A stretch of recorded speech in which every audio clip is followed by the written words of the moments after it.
tech tip of the day. Ever work in a tight spot and you gotta put this nut in there and you can barely touch this stuff with your finger, and then you realize, how am I gonna thread this nut on? No problem. Here we have a modified Volkswagen engine.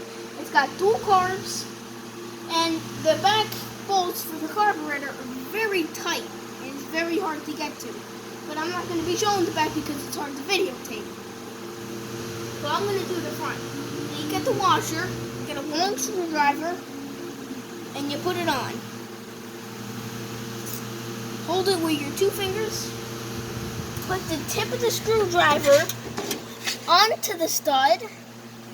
Let go of the washer.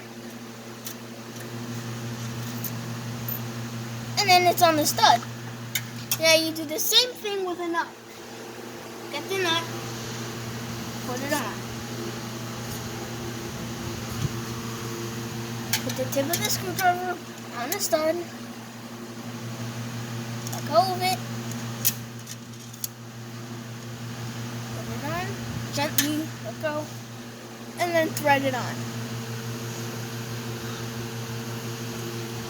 And that's how you do it. Cool, huh?